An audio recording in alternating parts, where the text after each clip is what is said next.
Merci de votre fidélité, mesdames, messieurs. Bienvenue dans votre émission Opinion. Cette semaine, nous recevons sur ce plateau Monsieur Seydi Gassama. Il est le directeur exécutif d'Amnesty International Sénégal. Bienvenue à vous, Monsieur Gassama. Merci Ndeye Fatou de l'invitation. Je salue tous les téléspectateurs de Walfadjri. Oui. Brièvement, Seydi Gassama, vous êtes le directeur exécutif d'Amnesty International Sénégal. Dans ce cadre, vous avez eu à diriger plusieurs missions d'Amnesty, mais aussi des Nations Unies, un peu partout à travers le monde. D'ailleurs, aussi, vous êtes l'un des dirigeants les plus anciens d'Amnesty International dans le continent africain. Est-ce suffisant pour vous introduire? Oui, je crois que je suis aujourd'hui l'un des vétérans de l'organisation, aussi bien au niveau continental qu'au niveau mondial. Je fais partie d'un groupe très restreint de personnes qui ont été très fidèles à l'organisation et je crois que j'ai encore quelques années d'engagement avec l'organisation. Un autre aspect que très peu de gens connaissent de moi, c'est que je suis également un homme de lettres, puisque il y a déjà quelques années, j'ai publié un ouvrage en France, aux éditions d'Harmattan, et depuis lors, je continue à écrire. Il faut dire que ma passion première, c'est la littérature. Oui. Je crois que s'il y a une chose que j'ai fait avec passion vraiment, c'est la littérature. D'accord.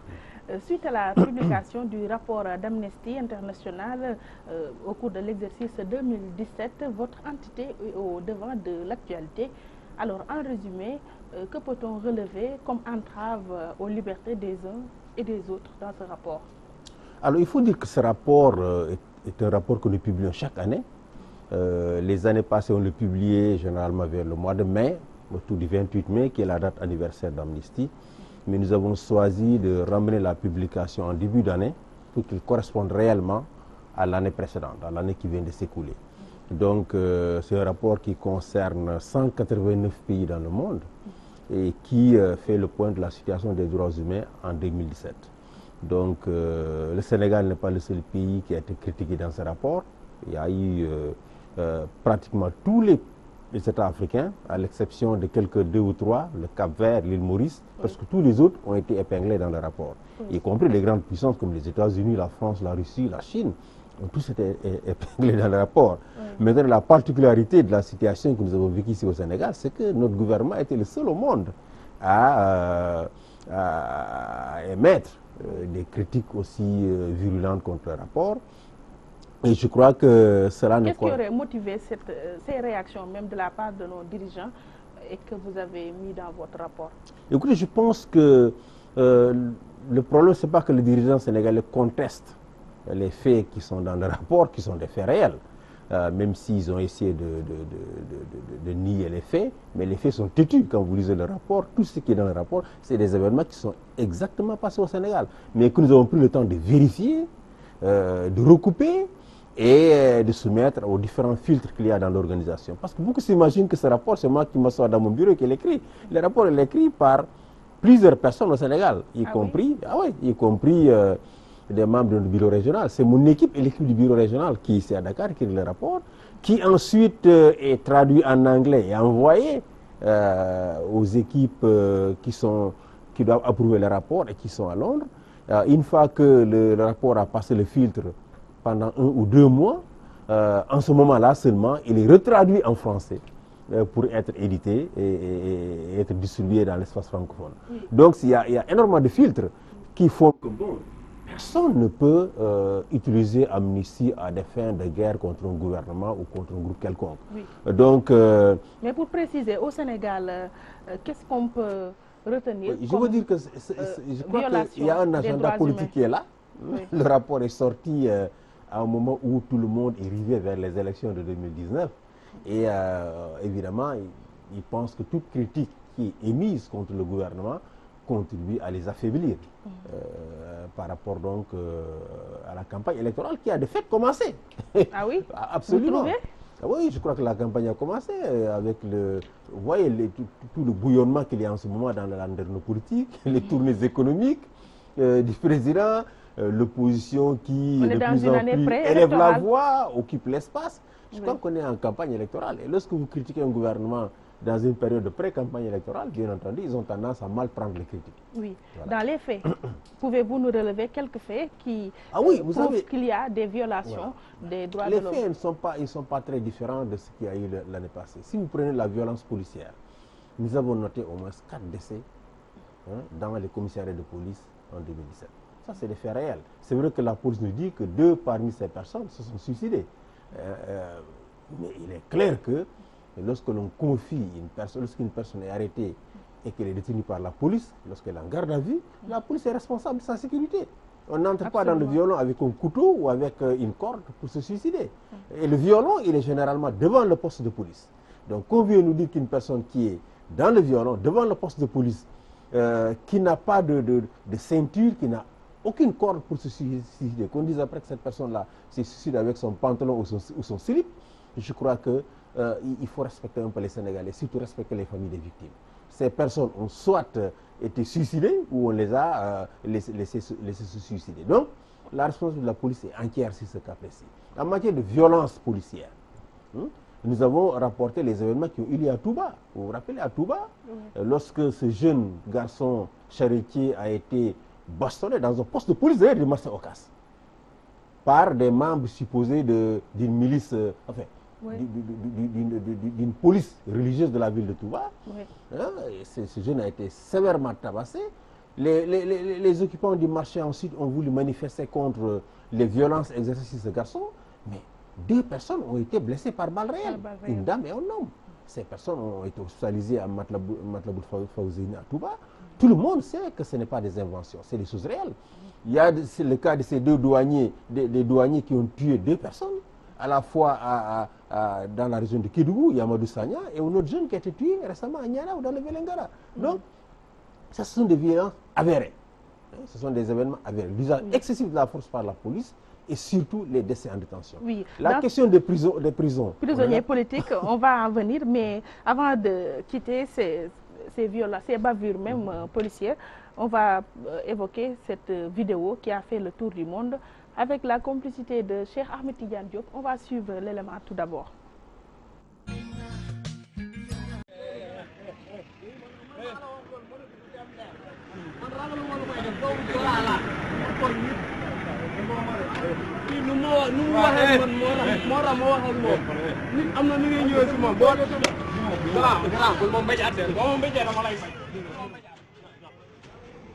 Voilà, Monsieur Gassama, voilà, votre réaction. C'est une illustration du manque de respect de la police et surtout des membres de forces de sécurité de façon générale envers les civils. Il y a encore beaucoup d'éléments dans la police, dans la gendarmerie, dans l'armée, qui croient parce qu'ils portent des tenues, ils ont tous les droits sur les civils, y compris de les violenter. Je crois que dans un État démocratique, cela ne doit pas être toléré. Et je voudrais saluer vraiment la réaction du ministre, qui très rapidement a pris des mesures de suspension. Mais ça ne doit pas s'arrêter là. Non, je pense que cet agent doit être sévèrement puni par cet acte que ce jeune homme a pu filmer. Et je voudrais dire que ce jeune homme est un membre d'Amnesty. Ah oui? Ah oui, oui. Celui qui a filmé il y a environ 20 000 membres d'Amnesty dans tout le Sénégal. L'instruction qu'on leur a donnée, c'est que si vous êtes témoin d'un événement comme ça, il faut filmer.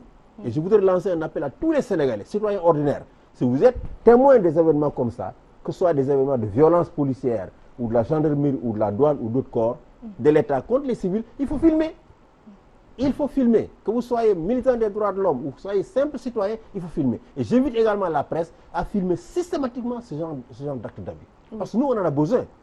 Ce sont des actes qui sont très nombreux, que les citoyens subissent. Si nous voulons qu'ils prennent fin, il faut évidemment les filmer et porter plainte contre les personnes qui exercent. Toutefois, au sein de la police, il y a des bruits de bottes qui déplorent même cette suspension qui a été appliquée à l'agent incriminé. Oui, je pense que s'il y a des policiers qui ne sont pas contents de la sanction qui a été faite contre ce flic, ils n'ont qu'à quitter la police. Ah oui? S'il y a des policiers qui ne sont pas contents de la suspension de ce policier, qu'ils quittent la police. Ils n'ont rien à faire à la police. Pourquoi? Ah oui, mais parce que la police doit être exemplaire. C'est tout point de vue. Ça, c'est un abus. Ce jeune homme, qu'est-ce qu'il a dit aux policiers pour qu'il le traite de cette manière-là? Non, on ne peut pas cautionner que des agents de l'État exercent la violence gratuite contre des civils. S'il y a des policiers qui pensent que ce monsieur n'a rien fait et qu'il doit... J'ai même vu que des policiers que c'est un accident de travail. Oui. Mais c'est ridicule.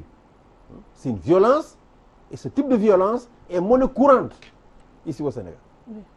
Monnaie courante. Ce policier doit être sanctionné, et nous avons identifié la victime. Nous allons l'aider à porter plainte. Vous voulez que la victime porte plainte? Absolument. Absolument. Nous avons pu l'identifier avec l'association des Jakartamen de Ziguinchor. Nous allons aider la victime à porter plainte. Ça ne doit pas s'arrêter là. Parce que qu'est-ce qui va se passer? On va le suspendre. 2 ou 3 mois après, on va le réintégrer. Oui, ça sera fini. Ou bien on l'affecte. Ou bien on va l'affecter. Oui. C'est tellement courant. Vous savez, les militaires qui ont tué le jeune Antoine Robert Sambou à la Pointe Saint-Georges, mais ils n'ont pas été sanctionnés, on les a juste affectés. On les a sortis de la Casamance pour les amener, je crois, vers Tambacounda. Oui. Et ça ne peut pas continuer. D'ailleurs, le motocycliste a dit qu'il a été maltraité après ces incidents. Ah, mais absolument, il a été embarqué, on l'a mené à la police. Bon, ils l'ont libéré après. Et d'ailleurs, de façon honteuse, ils ont essayé d'harceler le jeune homme qui a pris la vidéo en le convoquant une première fois, en le menaçant. Mais écoute, nous lui avons dit, écoute, tu n'as absolument rien à craindre. Absolument. Tu n'as pas seulement Amnesty derrière toi, mais tu as tout le peuple sénégalais derrière toi. Personne ne pourra t'inquiéter dans ce pays, tant qu'on est dans un état de droit et dans un état démocratique. Au plan politique, quels sont les prisonniers que vous trouvez politiques au Sénégal? Écoutez, vous savez, dès lors que des poursuites ont des relents politiques ou des motivations politiques, on ne peut plus parler de procès équitable. Or, malheureusement, dans ce pays, surtout pour le cas de Khalifa Sall, c'est des poursuites à caractère politique. Il y a eu des déclarations des barons de ce régime qui ont dit, mais si ce monsieur était avec nous, on ne l'aurait pas poursuivi. Il s'agit du ministre d'État Mbaye Ndiaye. Ah, mais c'est des aveux. Vous savez, je l'aime bien parce que lui, il n'aime pas mentir. Il dit ce qu'il a à dire, un peu, c'est tout. Ce n'est pas un défaut, c'est une qualité. Parce qu'on aimerait avoir des hommes politiques comme Mbaye Ndiaye dans le champ politique. Ou comme Mbaye Ndiaye aussi dans le champ politique. On aimerait avoir des gens comme ça, qui disent la vérité. Et pas des gens qui mentent aux citoyens sénégalais, qui cherchent à tromper les citoyens sénégalais. Donc, c'est des poursuites à caractère politique. Au-delà des déclarations de Mbaye Ndiaye, la mairie de Dakar, cette caisse d'avance, elle n'existe pas. Elle n'a pas commencé à exister depuis 2012. Elle a existé depuis les années 1920. Elle a été gérée comme ça par tous les maires, y compris les deux prédécesseurs de Khalifa Sall, qui ont tous dit, nous avons géré exactement comme ça. Alors, si le but, comme ils le disent, c'est d'empêcher Khalifa Sall d'utiliser la caisse pour entretenir sa clientèle politique, ou d'élargir sa clientèle politique, il faut changer les règles. Vous changez les règles, il ne peut plus l'utiliser comme il veut. C'est ce qui a été même fait après le passage des inspecteurs de l'IGE. Et ça devrait s'arrêter là. Mais non, on le poursuit. On organise un procès dont tout le monde connaît l'issue pour le condamner et l'écarter de... Il y a même les propos tenus par le secrétaire général d'AJ-PADS, authentique Landing Savané, qui avait recommandé au président Macky Sall de ne pas poursuivre Khalifa Sall. En matière de probité, les Sénégalais ne sont pas amnésiques. Khalifa, lorsqu'il a été élu maire de Dakar, c'est le premier homme politique au Sénégal à déclarer ses biens. Dans les détails, c'est bien au Sénégal, c'est bien en France, c'est le premier homme politique à l'avoir fait. Et je le répète, à l'époque, beaucoup d'autres hommes politiques de son camp et d'autres camps ont condamné cette déclaration-là, en disant qu'il n'aurait pas dû faire. Il a déclaré. Et c'est pour cela, d'ailleurs, lorsqu'on a commencé à l'inquiéter, il a dit, allons-y à la CREI, parce que la CREI, on voit si vous n'êtes pas enrichi. Mais la CREI ne les arrangeait pas, parce que s'il l'amène là-bas, il va être relaxé. Parce que, manifestement, c'est quelqu'un qui ne s'est pas enrichi, qui a utilisé l'argent pour régler les problèmes des Dakarois. Maintenant, si on pense qu'il ne doit pas utiliser l'argent de cette manière pour régler les problèmes, qu'on change les règles, et puis c'est tout. Maintenant, on organise un procès, avec tous les tintamarres qu'il y a derrière, on va payer des centaines de millions à des avocats, mais les Sénégalais ne sont pas libres. Je dis que, pour ces procès politiques, Macky Sall peut condamner ces personnes, que ce soit Karim Wade ou Khalifa Sall. Le prochain président va les amnistier. Vous êtes sûr? Ah, mais c'est sûr. Il va les amnistier. Ne serait-ce pas une sorte d'impunité? Non, il n'y a aucune impunité. Dès l'instant où ces procès sont politiquement motivés, on ne peut plus parler d'impunité. On ne peut plus parler. Mais écoutez, Karim Wade, lorsqu'il a été condamné, mais la CREI a arrêté de fonctionner. Toutes les autres personnes, Bibo Bourgi, et puis... il y a aussi les dossiers de Abdoulaye Baldé, Aïda Diong, qui sont en cours à la CREI. Écoutez. On n'est pas dupe. La CREI, dès l'instant que Karim a été condamné depuis combien d'années maintenant? Plus de 3 ans. Plus de 3 ans. Écoutez, ce sont des poursuites à caractère politique. Ça, c'est l'opinion la plus largement partagée dans ce pays. Si Macky Sall veut faire la réduction des comptes, il y a des gens dans son camp qui doivent rendre des comptes. Lesquels, par exemple? Mais je ne vais pas citer, tout le monde les connaît. Je n'ai pas besoin de citer. Il y a plein de rapports qui sont dans ces tiroirs. Il a dit d'ailleurs que c'est lui qui reçoit les rapports et celui qui choisit de transmettre certains au procureur et de laisser les autres dans les tiroirs. Oui. Là, on va revenir d'ailleurs sur cette question de la justice. Parce que ces rapports-là, ce n'est pas Macky Sall de décider lequel... Macky Sall ne devrait pas être autorisé à décider lequel transmettre au procureur et lequel ne pas transmettre. Mais c'est à lui que l'on remet ces rapports. Justement, tout cela doit changer. Tout cela doit changer.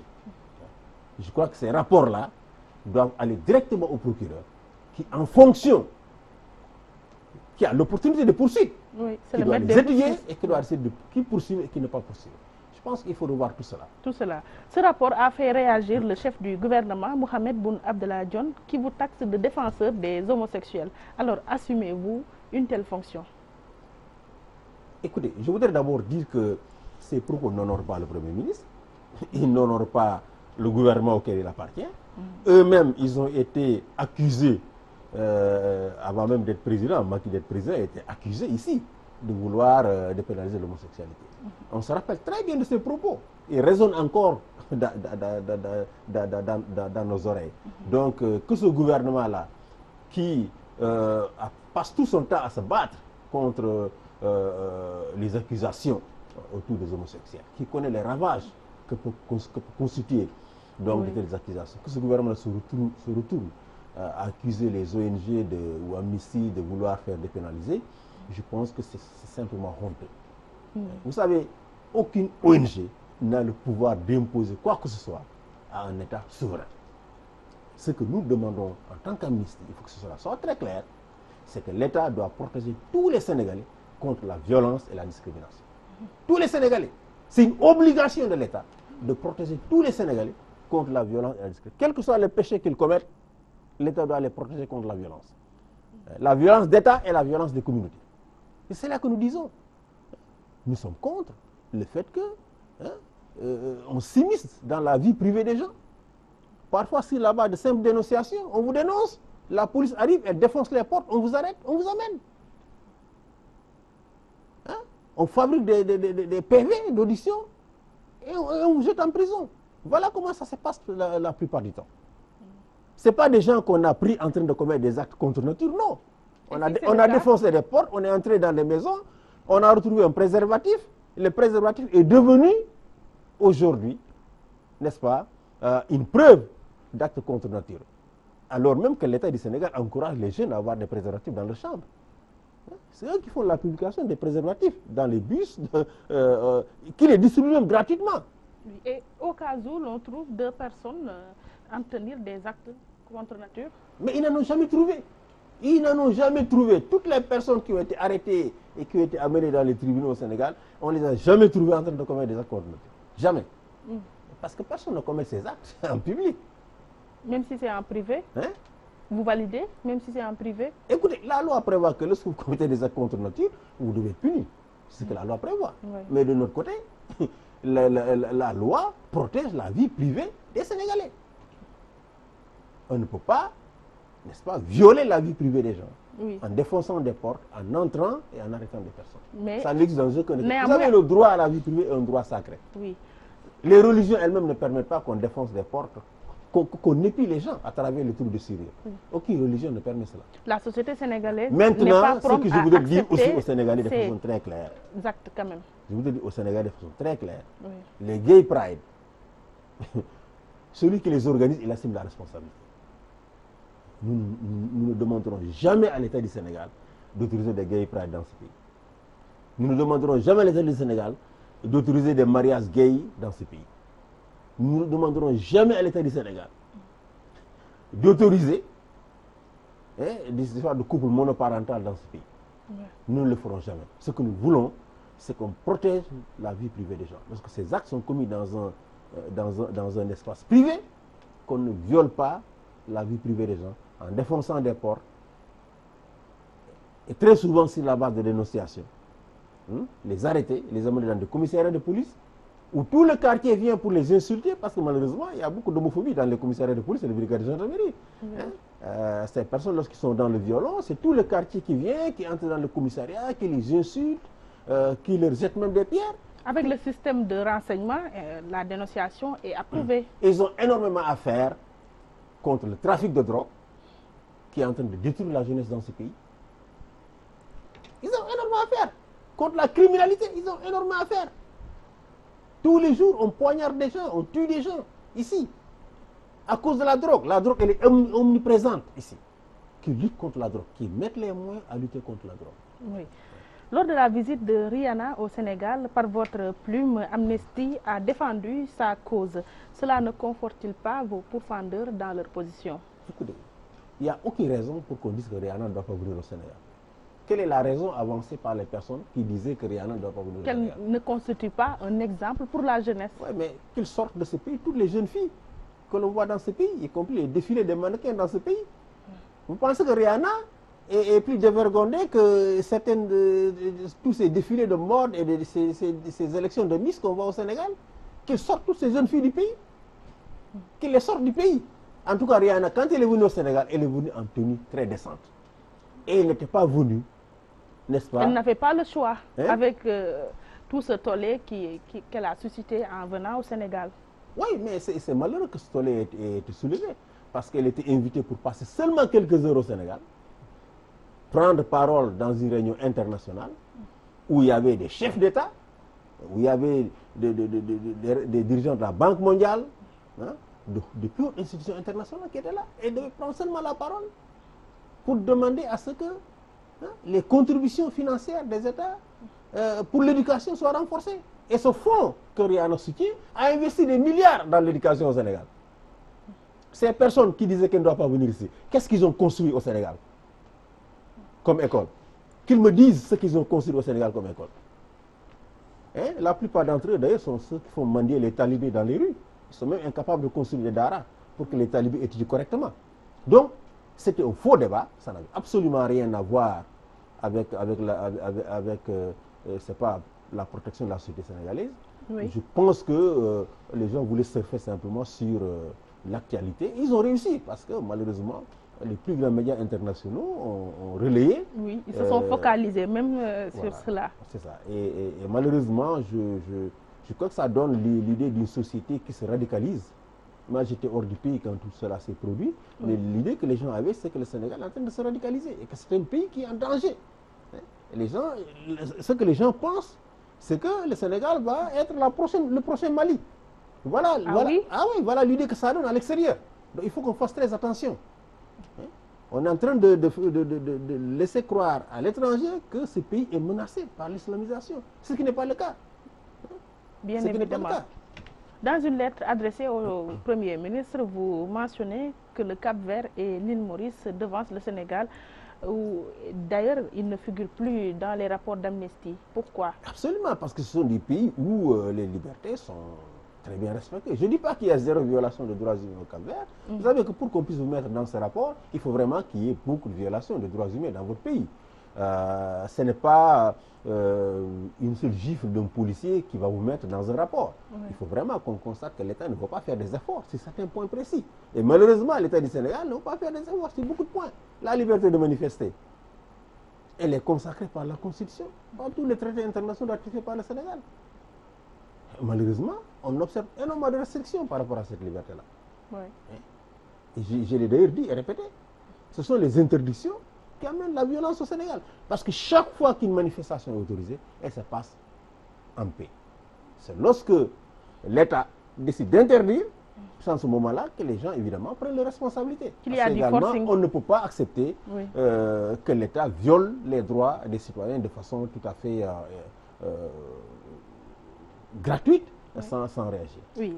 Seydi Gassama, avant Amnesty, le Forum civil a pointé du doigt l'État du Sénégal dans le cadre de son rapport annuel. Et pour ne pas arranger les choses, cette semaine, le ministre gambien du Tourisme a indexé nos agents de la douane. Vous êtes à la frontière, les douaniers sont en train de prendre des billets, filmez-les. Filmez. Vous êtes un lanceur d'alerte. Filmez. Vous savez, au Nigeria, les lanceurs d'alerte sont encouragés. Au Nigeria, lorsque vous dénoncez des actes de corruption, si l'État rentre dans ces fonds, vous avez un pourcentage des fonds que l'État a récupérés.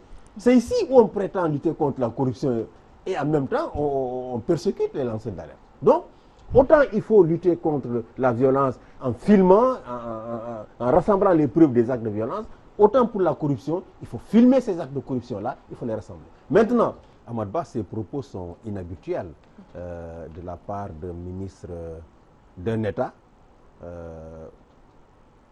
au sujet de notre État, surtout un État voisin comme l'État du Sénégal, un État frère comme l'État du Sénégal. Oui. Je crois qu'en matière de corruption, les douaniers sénégalais ne sont pas plus corrompus que les douaniers gambiens. Les policiers sénégalais ne sont pas plus corrompus que les policiers gambiens. Moi, je vais très souvent en Gambie. La corruption en Gambie, elle est rampante, elle est présente, elle est omniprésente. Et donc, tous les deux pays doivent lutter contre la corruption. Parce que la corruption, c'est un cancer. Oui. Pour l'économie d'un pays. Oui. Maintenant, par rapport... Mais est-ce qu'il doit faire des remontrances à ses homologues Ce n'est pas à lui de faire des remontrances aux Sénégalais ou aux forces de sécurité sénégalaises. Oui. Ce n'est pas son rôle. Il peut le faire dans son pays, mais le faire ici au Sénégal, je pense que cela est totalement malvenu. C'est une très grosse erreur qu'il a faite, une bourde diplomatique. Il doit des excuses aux Sénégalais. Il doit discuter au Sénégalais. Il est allé même jusqu'à dire qu'on parle trop au Sénégal, il y a trop de politique, on passe tout notre temps à parler politique. La liberté d'expression nous est chère au Sénégal. Nos grands-parents, nos parents se sont battus pour que dans ce pays règne la liberté d'expression. Et si au Sénégal, on n'a jamais connu des dérives comme eux, ils ont connu avec Yaya Jammeh, des coups d'État, c'est à cause de cette liberté d'expression. Lorsque nous avons des problèmes, nous débattons de ces problèmes, nous parlons de ces problèmes et nous arrivons jamais à la violence, telle qu'on en a connu dans beaucoup d'États africains. Oui. Et qu'allez-vous reprocher en tant que démocrate, on doit chérir la liberté d'expression. Ahmad Ba était un leader de l'opposition du temps de Yaya Jammeh. Beaucoup de fils de la Gambie ont quitté ce pays, la Gambie, parce qu'on leur a privé de liberté d'expression. Moi-même, j'ai participé avec des réunions avec Ahmad Ba à New York, des réunions qui auraient dû avoir lieu en Gambie ont été organisées à New York parce que simplement on ne permettait pas la liberté d'expression en Gambie. Oui. Donc, il doit chérir la liberté d'expression et il ne doit pas reprocher aux Sénégalais d'utiliser cette liberté-là. Au contraire, il doit vraiment s'en inspirer et faire en sorte que dans son pays, cette liberté d'expression-là soit ancrée, qu'elle s'exerce sans entrave. Et je crois que c'est ce qui est en train de se produire aujourd'hui en Gambie. Je pense qu'Ahmad Ba fait partie du gouvernement de Barrow qui aujourd'hui est en train de se rendre compte que la parole est libre en Gambie et que cette liberté de parole est en train de les gêner.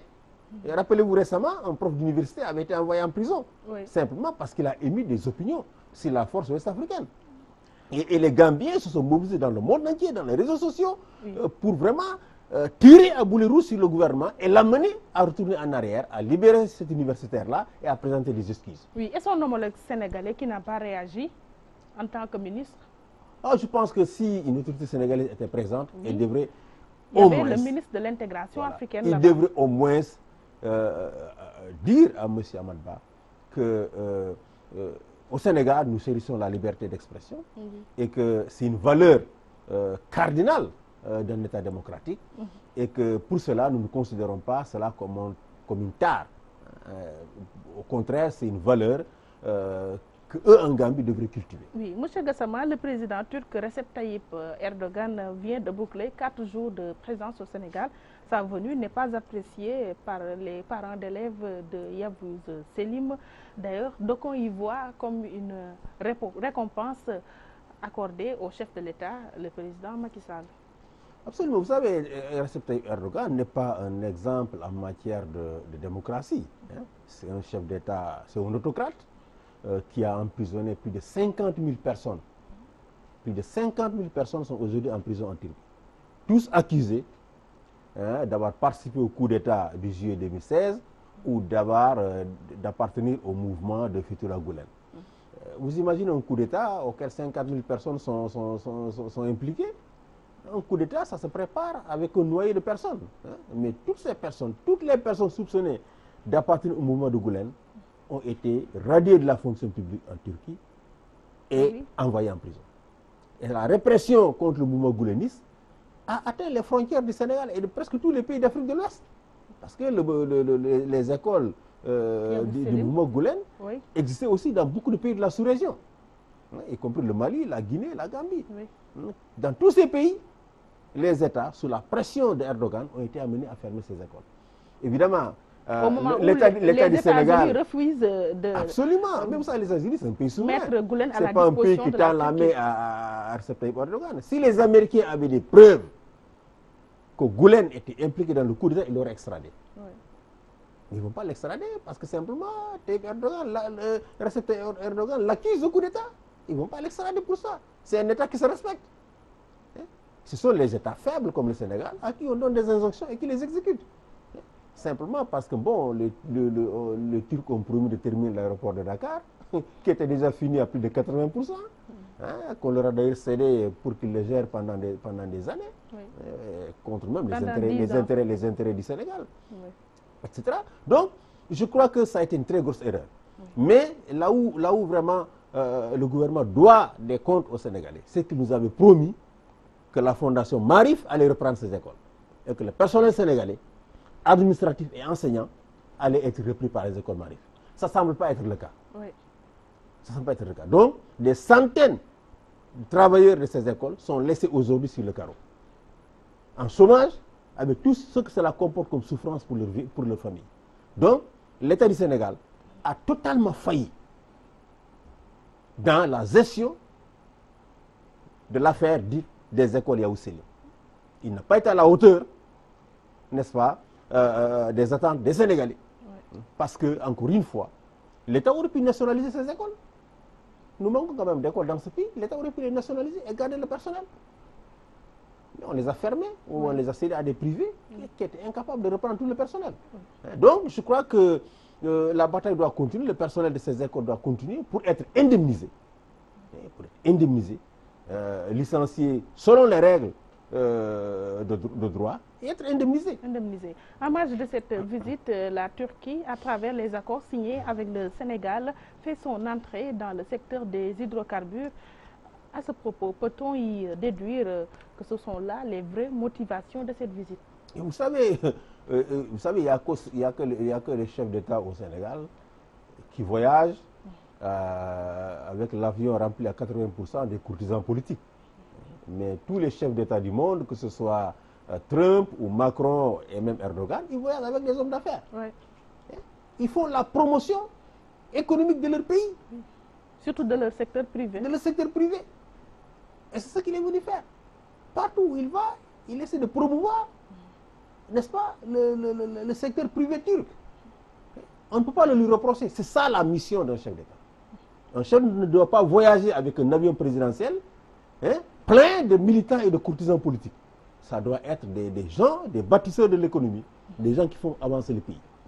Qu'ils soient maintenant sympathisants de l'opposition ou sympathisants du pouvoir, l'essentiel, ce sont des bâtisseurs de l'économie. Il faut les promouvoir. Comme il s'agit des hydrocarbures, il faudrait quand même fournir des explications à la population. On ne peut pas lui reprocher de venir promouvoir les entreprises turques qui évoluent dans le secteur des hydrocarbures. La seule chose que nous demandons à l'État, c'est de faire en sorte que ces deals qu'on est en train de faire sur les hydrocarbures ne doivent pas être désavantageux pour l'économie nationale. Et surtout, ces contrats doivent être publiés. Vous savez, le code de transparence sur les finances publiques, qui a été voté d'ailleurs par Macky Sall, le gouvernement de Macky Sall, oblige l'État à publier tous les contrats qui portent sur les ressources naturelles du pays. C'est une obligation. Ce n'est pas une demande que les opposants font comme ça, c'est une obligation que la loi fait à l'État du Sénégal. Le contrat de Total n'est toujours pas publié. Cela fait plus d'1 an qu'on a signé un contrat avec Total, il n'est toujours pas publié. Donc, aussi bien le contrat avec Total que le contrat avec la Mauritanie, tous ces contrats doivent être publiés. C'est une obligation de l'État du Sénégal de publier ces contrats. Laissez même à l'appréciation des élus du peuple. Absolument. C'est des contrats qui doivent être publiés. Donc, et ça doit être fait le plus vite possible pour que les citoyens sénégalais soient informés. Parce qu'encore une fois, la publication des contrats a pour but d'éviter qu'il y ait des pratiques corruptives dans la négociation et la signature de ces contrats. Côté humour, le président turc a fait une remarque sur le nombre pléthorique de ministres dans le gouvernement John II. Dans ce cas, c'est l'opposition qui doit rire sous cap. Absolument. Je pense que non seulement l'opposition doit rire sur cap, mais je crois qu'en tant que citoyen, on devrait en pleurer. Parce que tout ce gouvernement pléthorique, on n'en a pas besoin. On prend des directions qu'on dirige en ministère pour donner des sinécures à des personnes qu'on croit pouvoir apporter quelque chose sur le plan politique. C'est des sinécures. La plupart de ces ministères devraient être des directions dans un ministère. Maintenant, si vous ajoutez maintenant à ces ministères les ministres conseillers, les agences nationales, mais tout cela est fait sur le dos du contribuable sénégalais. Aujourd'hui, on devrait pouvoir économiser l'argent par rapport à toutes ces personnes qu'on entretient et pour éradiquer les abris provisoires dans nos systèmes éducatifs. Mais chaque fois qu'il y a un nouveau conseil des ministres, c'est une nouvelle agence qui est créée. Je crois que la dernière trouvaille d'ailleurs, c'est l'observatoire des investissements, une sinécure qu'on a créée pour caser Mamoud Lamine Keita, qui n'en a pas besoin. Keita, il n'a qu'à aller enseigner à l'université, enseignant-chercheur, il n'a pas besoin de cette sinécure. Il est aussi maire de Bignona. Il est maire de Bignona. Je pense qu'il y a certains élus devraient refuser, n'est-ce pas, des sinécures de ce genre qui ne font que les discréditer par rapport à l'opinion publique sénégalaise. À quelques mois de la présidentielle, le ministre de l'Intérieur, dans un débat retransmis par la 2STV, Aly Ngouille Ndiaye, a fait montre d'une volonté manifeste de vouloir faire gagner Macky Sall au premier tour. N'est-ce pas une manière pour lui de s'auto-exclure du processus électoral? Vous savez, j'ai écouté et réécouté ces propos. C'est quand même des propos extrêmement graves. Tout le monde sait que le ministre de l'Intérieur partisan fera tout pour faire élire son chef d'État. C'était le cas de tous les ministres de l'Intérieur qu'on a eu à Diouf, à l'exception du général Cissé.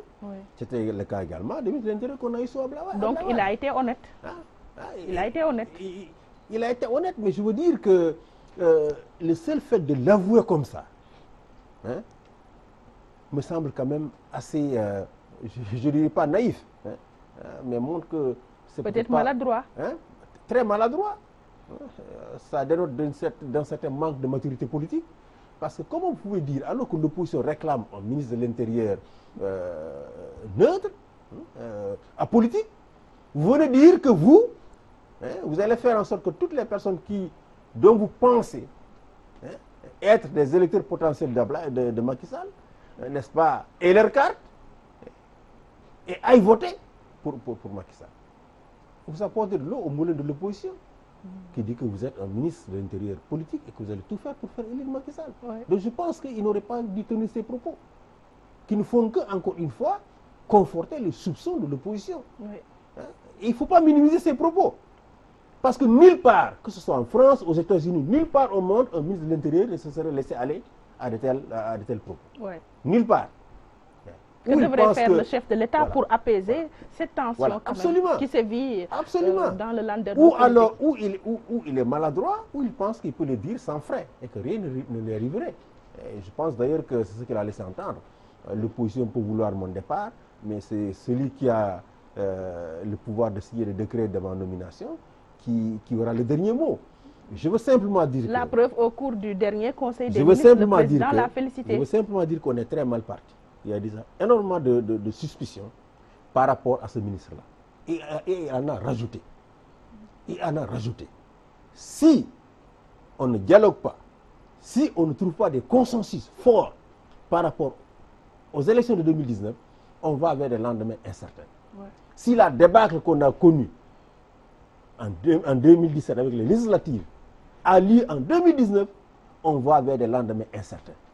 Et ce ne sont pas des tanks ou des véhicules blindés livrés par la Turquie qui vont empêcher les Sénégalais de descendre dans la rue. Donc, il faut tout faire pour crédibiliser le processus électoral.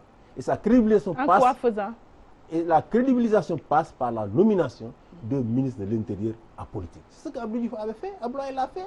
Mais pourquoi Macky Sall ne le ferait pas? Si cela peut crédibiliser le processus électoral et éviter qu'on aille vers des contestations qui ne feront que retarder le pays. Parce que les contestations, c'est ça. Les contestations, mais c'est des manifestations de rue. Elles commencent même avec cette marche de l'opposition. C'est des bailleurs de fonds, des partenaires qui se disent, écoutez, on va attendre de voir comment cette situation va tourner pour aller mettre nos billes dans le pays. On n'a pas besoin de tout ça. On est un pays sous-développé qui doit avancer. Donc, de mon point de vue, encore une fois, le président Macky Sall aurait dû nommer un ministre de l'Intérieur apolitique à ce poste-là. Oui. On n'a rien contre Ali Ndiaye. C'est un cadre extrêmement compétent. Le poste d'où on l'a sorti était peut-être le poste le mieux indiqué pour lui. Donc on le met ailleurs et qu'on nomme une personne indépendante pour diriger le ministre de l'Intérieur et les élections. Sous ce registre, après 2 mois de travaux, le cadre de concertation sur le processus électoral dirigé par le magistrat Seydou Nourouba a produit un rapport où l'on note 3 points d'accord, 5 points de convergence, 5 points de divergence et 7 recommandations. N'avez-vous pas l'impression que c'est du surplace? Oh, mais c'est du surplace. Seydou Nourouba... 5 points convergents, 5 points divergents. C'est un diplomate chevronné, mais vous savez, dès le départ, beaucoup de leaders de l'opposition nous soupçonnaient d'être très proches de Macky Sall. Ouais. Donc, ce qu'il faut souhaiter, c'est que Macky Sall tranche dans le sens du consensus. Il doit tout faire pour tendre la main à l'opposition. C'est lui qui a le pouvoir. Donc, la paix et la sécurité, la crédibilité des élections, n'est-ce pas, dépend de lui. Donc il n'a qu'à tout faire pour tendre la main à l'opposition. Faire en sorte que toutes les revendications de l'opposition qui semblent légitimes, que ces revendications-là soient satisfaites. Oui. Parce que s'il ne le fait pas encore une fois, on va vers des lendemains incertains. Et le pays n'a pas besoin de cela. Hein? On se rappelle bien que Macky Sall, en 2012, faisait partie des leaders qui revendiquaient, qui exigeaient qu'on ait un ministre de l'Intérieur apolitique pour diriger le processus électoral. Oui. Donc, nous ne voyons pas pourquoi ce pourquoi il se battait en 2012 est devenu subitement mauvais aujourd'hui, au point qu'il rejette totalement cette idée de nommer un ministre de l'Intérieur apolitique. Je pense qu'il faut aller vers cela, parce qu'encore une fois... Il exclut toute idée de mettre un général à la tête de l'organisation des élections. Il n'y a pas que les généraux qui sont des personnes neutres. Les personnalités neutres au Sénégal, ou apolitiques au Sénégal, il y en a beaucoup. Vous pouvez en trouver parmi les anciens magistrats, vous pouvez en trouver au niveau de l'armée, de la gendarmerie, etc. Ce n'est pas forcément un général qui peut être une personnalité neutre pour diriger le processus électoral au Sénégal. Donc, nous exhortons le président qui doit trancher, parce qu'encore une fois, c'est à lui que revient ce pouvoir de trancher dans le sens du consensus. Faire en sorte qu'avec l'opposition, n'est-ce pas, oui, le consensus soit recherché et même qu'il soit atteint pour qu'on aille vers des élections apaisées, hein, et que le Sénégal puisse cheminer, continuer tranquillement son chemin, oui, vers le développement. Le Fonds social est en ébullition avec les mouvements notés dans l'éducation et la santé, des mouvements d'humeur. D'après le député Mamadou Lamine Diallo, il n'y a pas de liquidité au Sénégal. Avez-vous cette impression? Alors, je ne peux pas, moi, je ne suis pas dans le secret des coffres de la Banque centrale ou du ministère des Finances pour savoir s'il n'y a pas de liquidité ou pas. Tout ce que je sais, c'est que le pays, la vie quotidienne des citoyens sénégalais est extrêmement dure. Il y a très peu de familles sénégalaises qui mangent 3 repas par jour. Allez-y dans les quartiers pour prendre le soir et voyez les queues qu'il y a devant les vendeurs de fondé, oui, hein, et les vendeurs de tchakri. Cela montre encore une fois que dans ce pays, ou de pintons, oui, que dans ce pays, les gens ne mangent pas à leur faim. Donc on ne peut pas nous dire que ce pays se porte bien sur le plan économique si à midi, les gargotes ne désemplissent pas. Les Sénégalais ne mangent pas 3 repas quotidiens. Ouais. Si nous avons des milliers de jeunes qui cherchent un emploi, parfois pendant de longues années sans en trouver. Donc la situation du pays n'est pas bonne. C'est pour cela qu'il faut créer les conditions de la paix. C'est seulement dans la paix qui va permettre aux bailleurs de fonds de venir investir dans ce pays. Et seulement dans la paix qu'on pourra se concentrer sur le travail pour impulser le développement économique et social du pays. Oui, au vu des multiples cas d'accidents de la circulation, l'État veut instaurer les permis à points, mais aussi interdire la circulation interurbaine de 22h à 6h du matin. Êtes-vous d'avis? Écoutez, moi je pense que le permis à points, il faut l'instaurer. On ne doit pas laisser les transporteurs dicter à l'État leur volonté. Ouais. Il faut instaurer ce permis à points et faire en sorte que les chauffards, n'est-ce pas, on puisse leur retirer le permis. Il y a trop de morts sur les routes, nous en sommes tous été endeuillés. Tout le monde dans ce pays a été endeuillé au cours des 2 ou 3 dernières années par les accidents de la route. Donc il faut prendre les mesures qu'il faut. Oui. Maintenant, la circulation interurbaine à partir de 22h, ce sont les horaires. Vous voyez les horaires qui vont vers Kédougou, Tambacounda, la Casamance, le Fouta, ils quittent Dakar à quelle heure? Le soir. Le soir. Le soir. Et au vu aussi des policiers surchargés. Donc il faut mettre fin à ces histoires d'horaires. Il faut que les voitures qui partent dans les régions lointaines quittent Dakar à 6h du matin. Ou quittent les régions à 6h du matin. On ne peut pas accepter que des chauffeurs qui sont des humains, comme nous tous, puissent embarquer parfois 50, 100 personnes dans un véhicule et quitter Kédougou à 2h du matin ou à 3h du matin.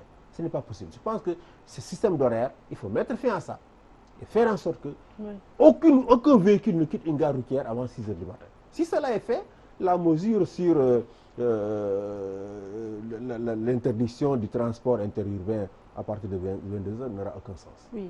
Un autre phénomène sociétal qui vous interpelle, même en tant qu'organisme des droits humains, il s'agit de ces meurtres atroces exercés sur des enfants, 2 cas même la semaine dernière. Alors, par la suite, il y a beaucoup de cas d'enlèvement localisés un peu partout à travers le pays. C'est quoi la solution? Moi, je pense qu'il faut durcir la loi.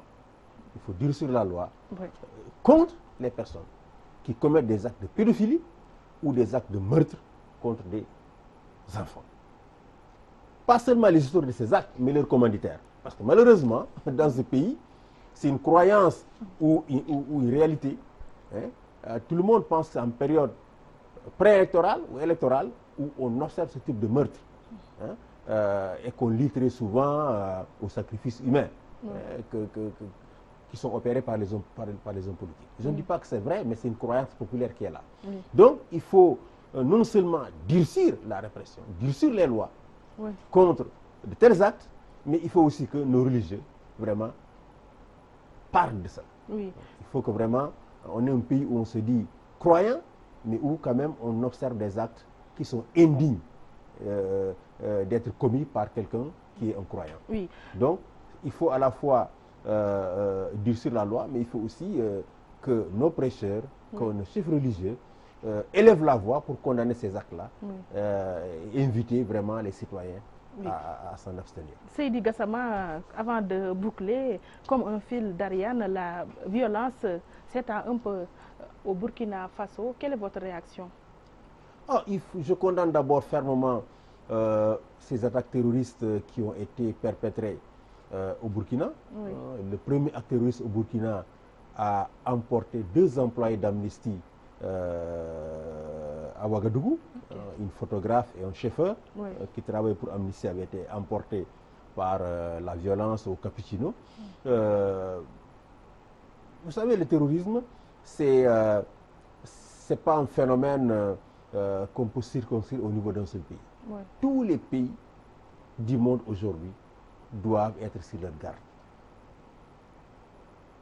Mais lutter contre le terrorisme, comme j'ai dit, ne doit pas être une occasion pour restreindre les droits et les libertés.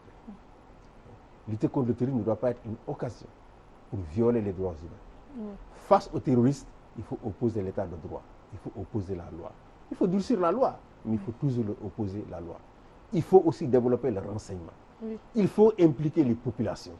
Vous savez, on ne peut pas avoir un flic dans tout village et dans tout quartier ici au Sénégal. Oui. Donc il faut impliquer les populations dans la lutte contre le terrorisme.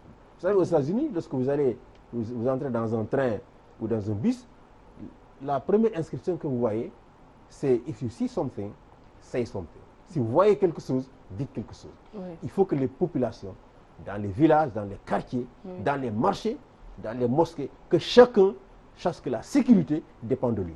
Et de la sorte, ce pays ne va-t-il pas regretter le départ de Blaise Compaoré? Ah non, je pense qu'il n'y a absolument rien à regretter de Blaise Compaoré. Bien au contraire, la situation que connaît aujourd'hui le Burkina est due aux compromissions du régime de Compaoré avec des groupes djihadistes. Vous savez, les terroristes, si vous faites des deals avec eux, si vous négociez avec eux pour qu'ils ne vous attaquent pas, tôt ou tard, ils finiront par vous attaquer. Aujourd'hui, malheureusement, Compaoré, qui s'était érigé en médiateur de tous les conflits du monde, en médiateur aussi pour livrer les otages, a laissé au Burkina un héritage lourd de conséquences. Tous ces attaques aujourd'hui sont un héritage du régime de Compaoré, de ces agissements par rapport à tous ces groupes djihadistes qu'il y avait dans le Sahel. Je vous remercie, Seydi Gassama. Je rappelle que vous êtes le directeur exécutif d'Amnesty International Sénégal. On s'entretenait avec vous dans l'émission Opinion sur Walfadjri. Je vous remercie. Je remercie tous les auditeurs téléspectateurs de Walfadjri. J'encourage Sidi Lamine Niasse et toute l'équipe de Walfadjri dans leur ligne éditoriale, qui est une ligne au service de la vérité, une ligne au service de la démocratie, une ligne au service de l'état de droit au Sénégal. Sidi Lamine et Walfadjri sont restés les mêmes. Vous savez, quand Wade était au pouvoir, beaucoup des amis du PRS me disaient « Man, douma seetaan Walfadjri ». Douma seetaan, douma déglu Walfadjri. Voilà ce que disaient mes amis du PRS. Ils m'entendent. Aujourd'hui, ce sont les plus grands auditeurs et téléspectateurs de Walfadjri. Et j'entends la même chose. Plus conviés à Walfadjri. Et j'entends la même chose aujourd'hui de la part de certains militants de l'opposition. Ça montre que Walfadjri est resté toujours Walfadjri. Et nous avons besoin de médias qui restent constants dans leur défense de la République, dans leur défense de l'état de droit et de la démocratie. Merci à vous, Seydi Gassama. Merci à nos auditeurs et téléspectateurs qui nous ont prêté attention. Grand merci à Cheikh Ahmed Tidiane Diop, je dirais, qui d'une main experte a réalisé cette émission au plan technique. Merci à Ousseynou Sall pour la décoration, Oustaz Hassan Diouf pour la coordination. Excellente semaine à vous. Rendez-vous la semaine prochaine, Inch'Allah.